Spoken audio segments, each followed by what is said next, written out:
क्या आपको अस्थमा की प्रॉब्लम है, बार बार खांसी या फिर सांस लेने में तकलीफ होती है? तो सही तरीके से अगर आप फिश का सेवन करते हैं तो अस्थमा में डेफिनेटली आराम मिलेगा। हेलो एंड नमस्कार, मैं डॉक्टर हिमांशु पराशर। आज इस वीडियो में आपको बताऊंगा कि सही तरीके से फिश कैसे खानी है और फिश खाने से आपको क्या क्या फ़ायदा मिल सकता है और कैसे सही तरीके से अगर आप फिश खाते हैं तो आपकी अस्थमा की प्रॉब्लम कम हो सकती है। तो चलिए वीडियो को स्टार्ट करते हैं। सबसे पहले आपको ये पता होना चाहिए कि अस्थमा की प्रॉब्लम होती क्या है। तो देखो, अस्थमा एक क्रॉनिक रेस्पिरेटरी इन्फ्लेमेटरी डिजीज़ है, यानी कि ये आपकी सांस की प्रॉब्लम होती है जो कि काफ़ी लंबे टाइम से चल रही होती है। ये अक्सर एग्रावेट होती है विंटर्स में, या फिर आपको धूल मिट्टी में जाने से ये चीज़ें एग्रावेट होने लगती है। इसमें होता क्या है, तो आपके जो एयर पैसेज है उसमें स्वेलिंग हो जाती है, और स्वेलिंग होती है क्योंकि इन्फ्लेमेशन की प्रॉब्लम होती है। साथ में सांस लेने में तकलीफ होती है, बार बार सीटी जैसी आवाज़ आती है, खांसी होती है और म्यूकस फॉर्मेशन भी होता है।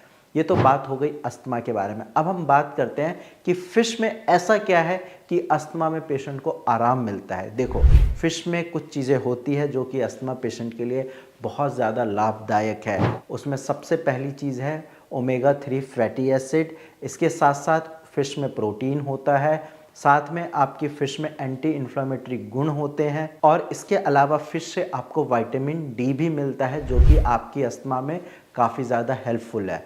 अब हम बात करते हैं कि कैसे एक फ़िश आपकी अस्थमा की प्रॉब्लम को कम कर सकती है। तो देखो, फ़िश में बहुत सारे गुण होते हैं जो कि मैंने आपको बताए हैं। अस्थमा में कैसे हेल्पफुल है? सबसे पहले फ़िश आपकी अस्थमा की जो फ्रीक्वेंसी है उसको कम करती है। अब मान लो अगर आप बिना फ़िश के रहते हो, फ़िश नहीं खाते हो, तो हर दूसरे दिन या हर महीने आपको अस्थमा अटैक हो सकता है, या हर विंटर में आपको अस्थमा की प्रॉब्लम एग्रावेट हो सकती है। लेकिन अगर आप रेगुलर फ़िश का सेवन करते हो तो यही फ्रीक्वेंसी काफ़ी डिले होगी, यानी कि बार बार ये फ्रीक्वेंसी नहीं होगी। तो आप ऐसे समझ सकते हैं कि जैसे मान लो अभी हुआ अस्थमा अटैक, तो 2-3 साल बाद दोबारा होने के चांसेस हो। तो देखा आपने, एक फ़िश खाने से 2-3 साल का गैप आ जाता है। इसके साथ साथ आपकी इम्यूनिटी स्ट्रांग होती है। जी हाँ, अस्थमा में बहुत सारे पेशेंट एलर्जी से एग्रावेट हो जाते हैं और उनकी इम्यूनिटी कमज़ोर होती है, लेकिन जब आप फ़िश खाते हैं तो आपकी इम्यूनिटी स्ट्रांग होती है, आपके अस्थमा की फ्रीक्वेंसी कम होती है। साथ में जो आप धूल से एग्रावेट होते हो या धुएं से एग्रावेट होते हो, अगर आप रेगुलर फ़िश खाते हो तो उसमें भी कमी आती है, और जब आप ऐसी चीज़ों से एग्रावेट नहीं होते, आपकी बॉडी ऐसे एलर्जी को टॉलरेट कर लेती है, तो फिर अस्थमा में भी आराम मिलता है।